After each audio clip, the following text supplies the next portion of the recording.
de poder, que é o lugar onde acontece a história de Esther, interfere diretamente nos acontecimentos humanos, mas como o reino de Deus avança, apesar da lógica invertida dos governos, dos reinos, dos poderes desse mundo.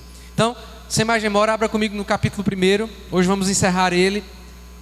Esther, capítulo 1.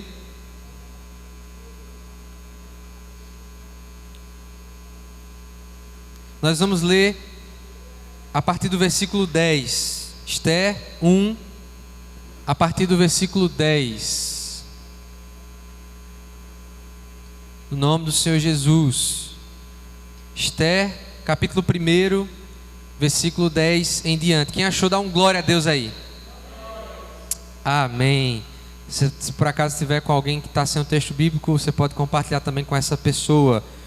No 7º dia, diz a palavra do Senhor, quando o rei Xerxes já estava alegre por causa do vinho, ordenou aos 7 oficiais que o serviam, Meumã, Bista, Arbona, Bigtá, Abagta, Zetar e Carcas, que trouxessem à sua presença a rainha Vasti, usando a coroa real. Ele queria mostrar aos seus súditos e aos nobres a beleza dela, pois era de fato muito bonita. Quando, porém, os oficiais transmitiram a ordem do rei à rainha Vasti, esta se recusou a ir, e o rei ficou furioso e indignado. Como era costume, o rei consultar especialistas em questões de direito e justiça. Ele mandou chamar os sábios que entendiam das leis e que eram muito amigos do rei: Carcena, Setar, Adamata, Tarsis, Meres, Marcena e Memucã. Eles eram os 7 nobres da Pérsia e da Média, que tinham acesso direto ao rei e eram os mais importantes do reino. O rei lhes perguntou: de acordo com a lei, o que se deve fazer à rainha Vasti? Ela não obedeceu à ordem do rei Xerxes, transmitida pelos oficiais. Então Memucã respondeu na presença do rei e dos nobres: a rainha Vasti não ofendeu somente o rei, mas também todos os nobres e os povos de todas as províncias do rei Xerxes, pois a conduta da rainha se tornará conhecida por todas as mulheres, e assim também elas desprezarão seus maridos e dirão: o rei Xerxes ordenou a rainha Vasti que a rainha Vasti fosse à sua presença, mas ela não foi. Hoje mesmo, as mulheres persas e medas da nobreza que ficarem sabendo do comportamento da rainha agirão da mesma maneira com todos os nobres do rei. Isso provocará desrespeito e discórdia sem fim. Por isso, se for do agrado do rei, que ele emita um decreto real e que seja incluído na lei irrevogável da Pérsia e da Média, determinando que Vasti nunca mais compareça na presença do rei Xerxes. Também dê o rei a sua posição de rainha a outra que seja melhor do que ela. Assim, quando o decreto real for proclamado em todo o seu imenso domínio, todas as mulheres respeitarão seus maridos, do mais rico ao mais pobre. O rei e seus nobres aceitaram de bom grado o conselho, de modo que o rei pôs em prática a proposta de Memucã. Para isso, enviou cartas a todas as partes do reino, a cada província e a cada povo, em sua própria escrita e em sua própria língua, proclamando que todo homem deveria mandar em sua própria casa. Amém? Vamos orar pedindo que o Senhor fale ao nosso coração através da sua palavra. Senhor, obrigado pelo texto bíblico que está diante de nós essa noite. Pai, que Ele traga luz ao nosso entendimento, que Ele nos ensine, nos instrua, inclusive a respeito da nossa própria postura. Talvez, quando nós nos aproximamos de um livro como o livro de Esther, o pensamento comum no nosso coração talvez seja de que o que é tratado nesse livro diz respeito apenas aos ambientes de poder. Fala apenas às pessoas que são poderosas nesse mundo. Mas os valores, o ensino da Tua palavra também é uma porção para nós nessa noite. Eu te peço que o teu povo entenda isso, a começar de mim mesmo. É a minha oração, no nome de Jesus. Amém. Amém, queridos. O título que eu quero compartilhar essa noite com você a partir dessa passagem é Os 4 Poderes. Queridos, esse texto que continua aquilo que nós meditamos semana passada, né? Semana passada o título da mensagem foi Pouco Poder, Muita Exibição. Os primeiros 9 versículos, como nós vimos semana passada, eles desenham como era a postura do rei e a cultura daquele ambiente de palácio. 180 dias de festa com os oficiais, com os nobres, seguidos de 7 dias de uma festa para toda a população da cidadela de Suzã. E ali o texto dos primeiros versículos fazendo questão de mostrar como eram ricos os materiais que haviam no palácio do rei, como era grandiosa aquela estrutura. E nós falamos sobre como muitas vezes o poder humano ele precisa exibir as suas coisas vãs para se fazer conhecido. Assim era no mundo antigo, assim é até hoje. E a frase que resumiu aquilo que nós meditamos semana passada foi que aquilo que nós somos fala muito mais alto do que aquilo que nós dizemos que nós somos. Ou seja, não importava o quanto o rei Xerxes queria se mostrar naquela situação, queria mostrar a sua riqueza, queria mostrar a sua glória, o seu poderio, quem ele era de verdade estava prestes a aparecer. Quem ele realmente era, apesar de toda a pompa que o reino dele tinha, estava prestes a aparecer e apareceu, como nós acabamos de ler aqui. Os ambientes de poder, eu quero trazer nessa introdução, lembrar isso, eles sempre operam com múltiplas forças, acontecendo juntas e disputando espaço. Não sei se alguém aqui já teve a oportunidade de ir em Brasília, não é o meu caso, não tive a oportunidade, confessando aqui, né, já que é todo mundo de casa, não tenho muita vontade não de ir em Brasília não. Mas sabemos que Brasília é um ambiente de poder, é um ambiente onde coisas acontecem, onde interesses estão em disputa. Não é diferente do que está acontecendo nessa passagem. Há vários interesses aqui em jogo, há vários poderes em jogo. E aqui eu devo lembrar para você aquilo que eu falei na oração. Às vezes a gente, quando lê histórias que acontecem nos palácios, nos poderosos de outras épocas, a gente pode achar que essas histórias sobre o poder e as lições que essas histórias podem trazer, elas falam apenas para quem está num ambiente de governo, apenas para quem está exercendo um cargo de autoridade. Mas eu quero dizer para você essa noite, queridos, não há ninguém que não tenha nenhum poder.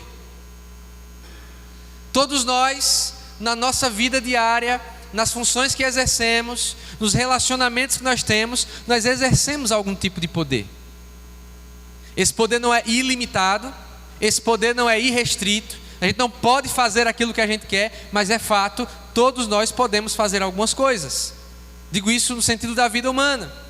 Então por isso que textos como esse, livros como o livro de Esther, também tem coisas a ensinar para nós.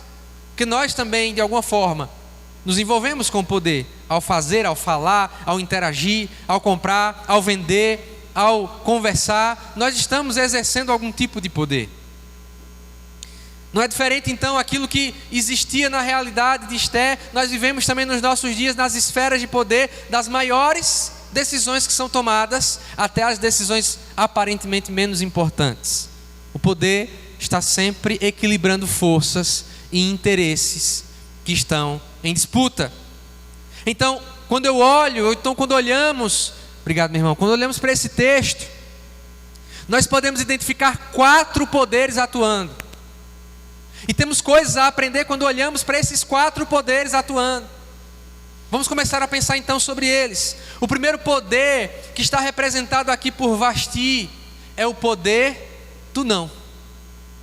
É o poder de resistir. Como você leu na passagem comigo, Vasti ela foi convidada depois de 7 dias de bebedeira. Imagine o que é um conjunto de nobres ali se embebedando sem parar. Havia uma única regra: o quanto você quisesse beber, o próprio texto fala isso antes. O quanto se quisesse beber, bebesse à vontade. Então imagina 180 dias de festa com os nobres, 7 dias de festa com toda a cidadela. E ao final desses 7 dias, o próprio texto deixa claro Xerxes fica alegre, fica grogue. Ele não está mais no controle do seu discernimento. E ele então manda chamar a rainha Vasti para comparecer ali, para que todos vissem. Não bastasse ter exibido as estruturas do seu palácio, não bastasse ter exibido a sua generosidade de dar vinho e comida para quem quisesse, quanto quisesse, a hora que quisesse, não bastasse mostrar toda a sua glória. O rei, ele precisava de mais um item na sua lista de autoglorificação. Então ele manda chamar aquilo que seria, entre aspas, o ápice da sua glória, que era a sua esposa, a rainha Vasti. Mas aqui, após ele enviar 7 oficiais, eunucos, homens que eram responsáveis por cuidar dos haréns do rei, após enviar esses homens para chamar a rainha Vasti, que estava também em um banquete com mulheres dos nobres, ela se recusa a participar desse convite. Essa recusa fala sobre o poder do não, o poder de assumir uma postura, o poder de manter uma posição. E eu me lembro, quando eu vejo essa postura de Vasti, eu me lembro de uma história que eu li recentemente. Eu li recentemente um livro chamado Bartleby, o Escrivão. Ele conta a história de um escrivão, mas ela é contada pelo dono do escritório, né? Esse livro foi escrito pelo mesmo autor que escreveu Moby Dick, que é um livro bem conhecido, né? Da baleia cachalote. O dono de um escritório jurídico, ele tem 3 funcionários, mas um pior do que o outro. Eles são escreventes, são copistas. Naquela época se fazia cópia dos documentos legais para se ter ali uma duplicata, uma quadruplicata, se fosse necessário. E ali ele tinha os escreventes dele, como até hoje existem os escreventes dos cartórios. Mas os 3 que ele tem não dão conta do recado, cada um com suas características atrapalha o serviço. E ele conhece um camarada chamado Bartleby, que ele é um ótimo escrivão, trabalha calado, é rápido, mal come. E o homem começa, como a gente fala aqui, né, no nosso dia a dia, ele começa a dar mola, começa a trabalhar, começa a dar resultado para o escritório. Até que um dia ele se reúne para fazer a conferência de alguns documentos, e ele chama Bartleby para fazer a correção junto com eles. E Bartleby diz assim: preferiria não. E a partir disso, a história sendo contada pelo patrão, pelo advogado, dono do escritório, vai se desenrolando uma série de acontecimentos, e todas as vezes que ele pede alguma coisa para o escrivão, ele preferiria não. E cada vez que o escrivão vai dizendo isso vai deixando o patrão desconfortável, vai gerando uma série de situações que aí só você lendo o livro, 50 páginas, é bem interessante. E dentre muitas reflexões que esse livro e a postura de Vasti nos ensinam, falam sobre a capacidade de manter a vontade que se tem, ou no caso do escrivão, né, a falta de vontade. Uma pergunta precisa ser respondida para a gente entender aqui. Uma pergunta precisa ser feita para a gente entender o que está acontecendo. Por que Vasti se recusou a ir? Alguém pode pensar assim: ora, ela não é esposa do rei? Ora, não foi um mero convite, não mandaram os oficiais chamar. Por quê? Que problema teria da esposa do rei se apresentar no momento em que o rei está ali exibindo o seu palácio? Primeira coisa que eu quero pensar com você para responder essa pergunta: nós não temos uma resposta clara no texto. O texto não nos diz claramente qual foi o motivo que Vasti, né, usou ou motivou ela a não atender o convite do rei. Mas alguns indícios do texto nos deixam entender que, pelo menos, primeiro, aquele ambiente não era um ambiente muito propício para uma mulher estar. São homens que estão bebendo há 7 dias. São homens do mundo antigo. Imagine que tipo de cenário se desenharia se aquela mulher aparecesse naquele ambiente. O segundo indício, ele vem de um documento que não é um documento bíblico, mas que dá uma pista do que poderia ter acontecido. E quando eu digo poderia, nós não podemos fechar a resposta porque o texto bíblico se silencia. Mas há um documento muito importante entre a tradição judaica chamado Targum. O Targum, ele é basicamente a tradução do Antigo Testamento do hebraico, que foi a língua que ele foi escrita majoritariamente, para o aramaico. E essa história no Targum tem um pequeno acréscimo que diz que a ordem do rei era para que Vasti fosse até aquele ambiente de bebedeira, de glutonaria e consequentemente de muita devassidão. O texto bíblico diz que ela fosse com a coroa real. O Targum foi que ela fosse apenas com a coroa. Então você imagina que nível de soberba, de exibicionismo, aquele rei queria expor de um modo vergonhoso, de um modo sensual, a esposa dele. É uma possibilidade. Eu diria que é a melhor possibilidade do porquê Vasti negou esse convite. Então, ela faz isso com o objetivo de se proteger a sua imagem. Havia uma convicção, obviamente, porque ela sabia do risco que era negar o rei da Pérsia, da Média e da Pérsia, o homem que comandava praticamente todo o mundo civilizado. Ela sabia que havia riscos. Assim é, irmãos, quando nós assumimos uma convicção e precisamos mantê-la num ambiente de pressão, como foi o caso de Vasti. Eu tenho visto que nos nossos dias, as posições que nós adotamos, muitas vezes, elas não são fruto de convicção. E é por isso que o tempo todo, todo mundo está mudando de opinião a respeito de todo tipo de coisa. Já parou para pensar nisso? Você já parou para pensar se aquilo que você crê, inclusive enquanto cristão, é baseado numa convicção firme e que é capaz de sobreviver a um ambiente de pressão, a um ambiente de contrariedade, as pessoas resistirem àquilo que você acredita? Será que nós estamos, irmãos, preparados, falando a respeito da nossa vida cristã, de vivermos em um mundo que é cada vez mais hostil àquilo que nós cremos, e nós não afirmarmos aquilo que nós cremos apenas por uma convenção, mas por convicção? Convenção, ela vai embora, irmãos, quando o ambiente se torna cheio de pressão, contrária a nós. Mas convicção, ela permanece, mesmo quando há pressão. Vasti fez isso. Ela, motivada então, de proteger essa imagem, proteger ali a sua modéstia, dentro dessa hipótese que nós estamos adotando aqui, ela nega o pedido do rei. E aí entra em cena o segundo poder. Se o primeiro poder fala sobre o poder do não, de uma postura, de assumir uma atitude a partir de uma convicção, o segundo poder que está em jogo aqui nessa passagem é o poder do ego. Havia uma coisa, irmãos, que o rei exibicionista não conseguiu exibir. Ele conseguiu exibir o palácio, ele conseguiu mostrar as riquezas que ele tinha, ele conseguiu mostrar a generosidade dando bebida para todo mundo, mas ele não conseguiu exibir uma pessoa que ele, pelo menos até o momento, parecia encarar como uma propriedade. E isso deixa o rei furioso, como nós lemos no texto. Xerxes fica chateado. E isso lembra uma expressão que as pessoas costumam dizer. Alguém às vezes pode dizer assim: quando eu sou contrariado, os meus sentimentos são feridos. Mas uma coisa que eu queria que você aprendesse nessa noite, a partir desse mau exemplo de Xerxes, é que sentimento não é ferido. É impossível ferir sentimentos. Geralmente, o que é ferido quando somos contrariados, como é o caso de Xerxes aqui, é o nosso ego. E enquanto eu preparava essa mensagem, eu me lembrei de um livro muito bom e ao mesmo tempo muito pequeno. Ele tem menos de 40 páginas. E nós trabalhamos ele na Escola Bíblica Dominical tem uns 3, 4 anos aqui. Ego Transformado, de Timothy Keller.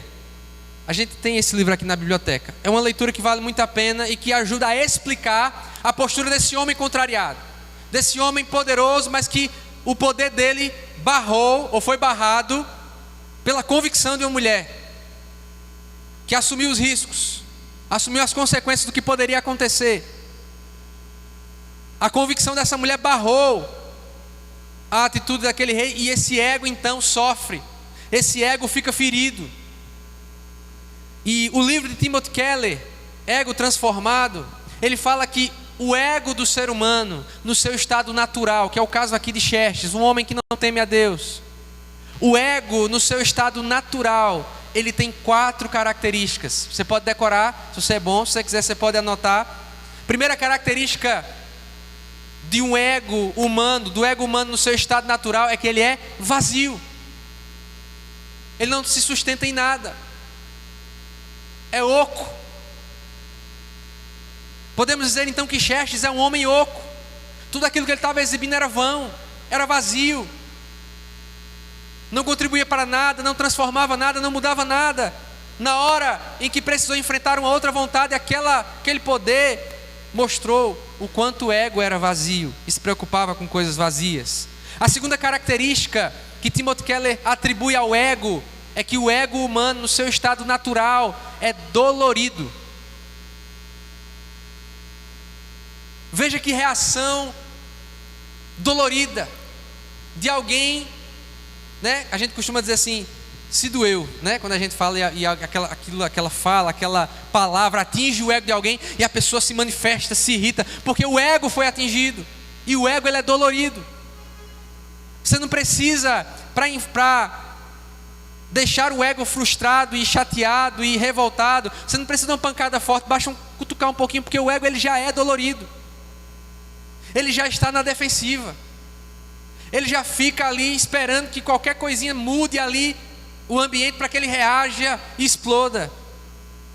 A terceira característica que Timothy Keller atribui ao ego e que nós vemos na vida desse rei aqui é que o ego é atarefado. E por que o ego humano é atarefado?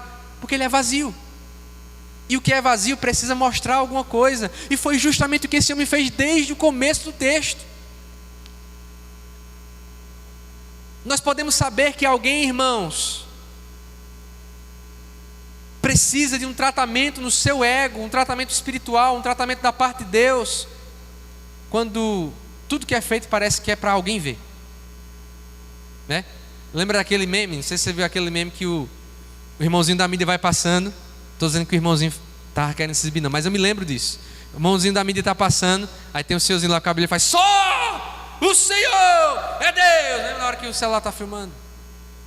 O ego, ele é atarefado, ele começa a se encher de coisas para mostrar que ele é bom, para mostrar que ele é virtuoso, para mostrar que ele sabe fazer as coisas, para mostrar que ele merece reconhecimento.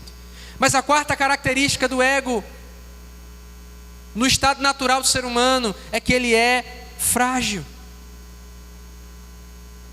O ego humano no seu estado natural, e nós vemos isso na postura desse homem, desse rei. O ego humano no seu estado natural é frágil como um castelo de cartas. Imagine que o rei mais poderoso do mundo agora, bêbado, contrariado, começa a se comportar como uma criança. Não é assim que uma criança, quando é contrariada, faz? Ela procura alguém, como ele procurou. Porque não me deu o brinquedo. Toda a fragilidade do homem mais poderoso do mundo está exposta, porque o ego foi atingido. Mas há um terceiro poder então que passa a atuar. Mas antes de falar desse terceiro poder, eu devo dizer que esse ego ferido encontrou o pior tipo de companhia que um ego ferido pode encontrar. O ego ferido desse rei encontrou o pior tipo de companhia que um ego ferido pode encontrar. Aqueles 7 conselheiros, os 7 principais da Pérsia e da Média. A pior coisa que um ego ferido pode encontrar é um bajulador. A pior coisa que alguém que tem o ego ferido precisa na vida dela é de um bajulador. E os conselheiros do rei, imediatamente eles tomam partido da questão. Não, jamais, não, não pode ser desse jeito. Isso foi feito com o rei. E para você ver como o ego do rei é ferido com essa recusa de Vasti, observe que quando ele fala dessa desobediência, no versículo 15, ele fala dele em terceira pessoa.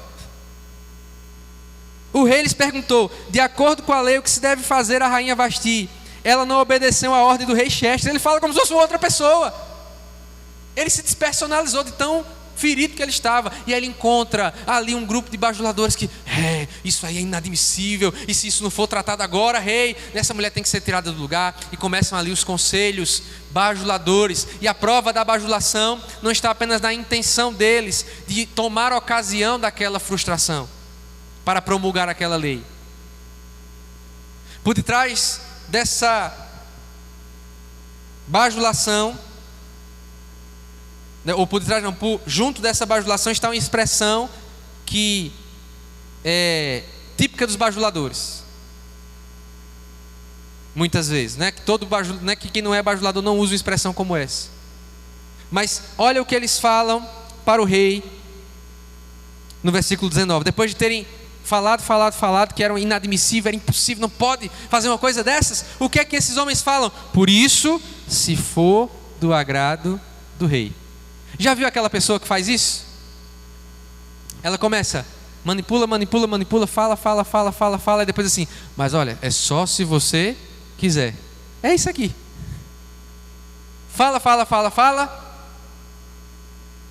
Cria-se um ambiente, aí diz assim, olha, se for do agrado do rei, promulgue um decreto, inclua esse decreto real nas leis irrevogáveis da Média e da Pérsia.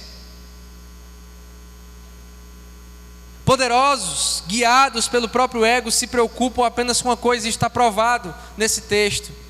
E foi disso que aqueles bajuladores, aqueles conselheiros, aqueles amigos se aproveitaram. O poder humano, guiado pelo ego humano, só se preocupa com a imagem. Não se preocupa com a realidade, mas aquilo que vão achar. Toda essa conselharada toda essa bajulação toda se resume em uma coisa: rei, faça alguma coisa, afinal de contas, o que é que vão achar? Quantos erros já foram cometidos pelas pessoas por causa disso, por causa desse pensamento, por causa da preocupação com a imagem? Eita, mas o que é que vão achar? Você precisa fazer alguma coisa, afinal, o que é que vão dizer? Eu lembro de uma vez que eu estava conversando, ainda na época da faculdade de Direito, e alguém disse assim, o que é que vão achar de um advogado que vai, né, para o fórum numa pop? Que se falava sobre a imagem do advogado, né, a imagem do jurista. Aí o cabo, né, tinha uma pop, disse, eu tenho que vender essa pop, porque um advogado com uma pop tem moral nenhuma. É só um exemplo de como o nosso mundo se preocupa com aquilo que transparece para as pessoas, e não com o que realmente cada um é. Mas como eu disse, há um terceiro poder atuando aqui, que é o poder da lei. Um rei bêbado, frustrado, se junta com um monte de bajuladores e resolvem promulgar um decreto. Um decreto para ordenar em todo o império aquilo que já acontecia em todas as casas. No mundo antigo, irmãos, a liderança masculina era uma coisa comum. Inclusive uma liderança exagerada no mundo antigo. E eles então tiveram a brilhante ideia de criar uma lei que tinha o objetivo, olha o final do texto, um decreto real, irrevogável, colocado entre a lei irrevogável da Média e da Pérsia. Para você ter uma ideia, essa lei irrevogável da Média e da Pérsia foi a mesma que fez com que Daniel fosse para a cova dos leões anos antes dessa passagem, no governo de Dario. Então manda incluir, irrevogável. E qual é a grande novidade da lei? Versículo 22, proclamando que todo homem deveria mandar em sua própria casa. O texto coloca isso de modo irônico mesmo,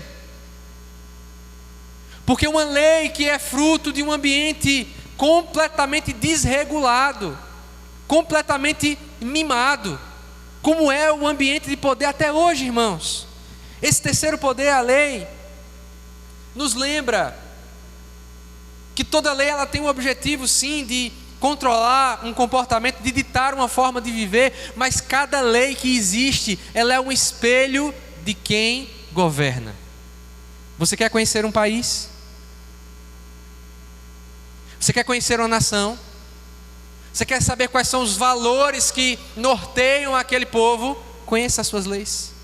E aí, enquanto eu meditava nisso, eu lembrei de uma pesquisa que eu fazia tempos atrás e até anotei alguns. O Brasil, irmãos, ele é especialista em leis bizarras. Você achou essa lei estranha? Uma lei mandando fazer o que no mundo antigo era a coisa mais comum do mundo.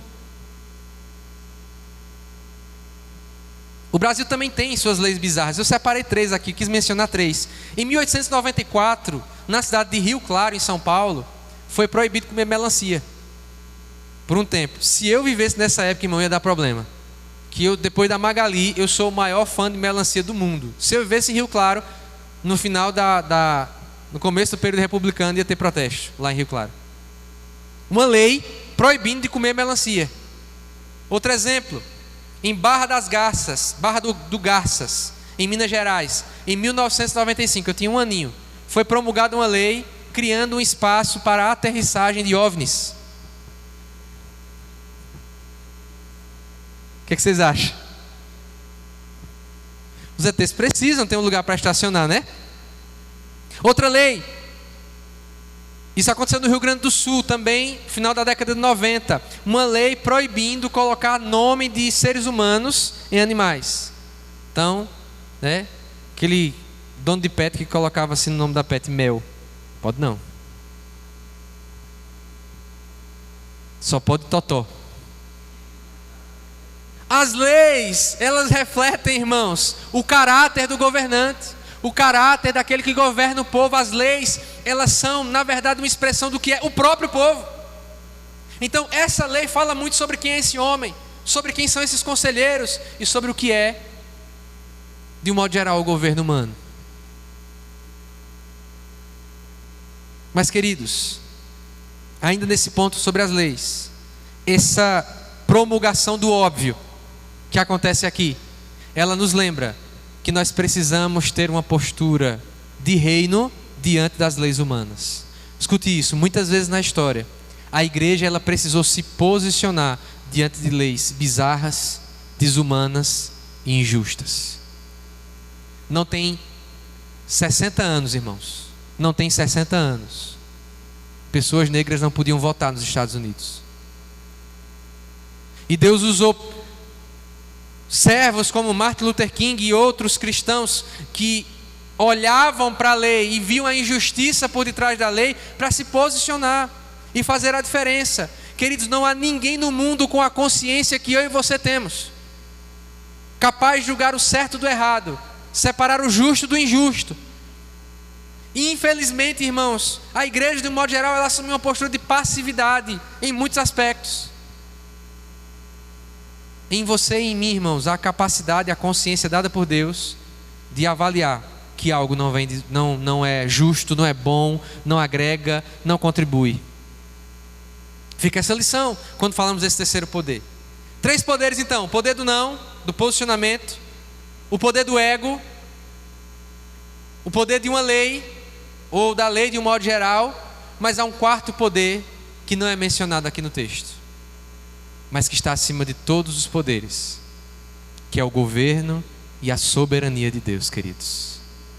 No ambiente onde vários interesses estão em jogo, no ambiente em que cada um quer fazer valer a sua vontade, no ambiente de uma rainha posicionada e consequentemente rejeitada, de um rei com o ego inflado, de conselheiros bajuladores, um ambiente que parece desconectado da realidade do que talvez vivia o povo, como é até hoje. Apesar de olhar nesse cenário humano e a gente parecer que nada faz sentido, como realmente humanamente falando, nada faz sentido, queridos, há um Deus governando essa história. E no meio daquela bajulação toda, aqueles homens aconselharam o rei que escolhesse uma outra mulher para substituir a rainha Vasti. Em meio àquela tolice sem fim, Deus estava trabalhando para a chegada de Ester no trono e consequentemente para proteger o seu povo do que estava prestes a acontecer. Então, queridos, onde o ego humano grita, onde os bajuladores aparecem, onde a lei ela é imposta pela força dos soberanos desse mundo, onde uma pessoa se posiciona, onde há muitas vozes, muitos interesses, nós precisamos nos lembrar, inclusive na nossa realidade hoje, o Senhor continua governando a história. O Senhor continua no controle de tudo, irmãos. Não é porque parece um ambiente desorganizado que no céu há desordem. O céu é organizado, irmãos. Deus é organizado. Deus já estava trabalhando. E mesmo que o nome dele não seja mencionado, né? Eu já disse semana passada que o nome dessa série também poderia ser, né, Os Bastidores da Providência. Deus está nos bastidores de tudo que está acontecendo aqui. E como eu disse semana passada, às vezes Deus age e faz algo espetaculoso, visível, mas muitas vezes, e essa é a grande lição do texto de Ester, Deus está fazendo nos bastidores e continua no controle, e continua no governo, e continua executando sua vontade, e a sua vontade não será vencida, assim como não foi aqui no livro de Esther, e a gente vai ver ao longo dessas semanas. Fique de pé.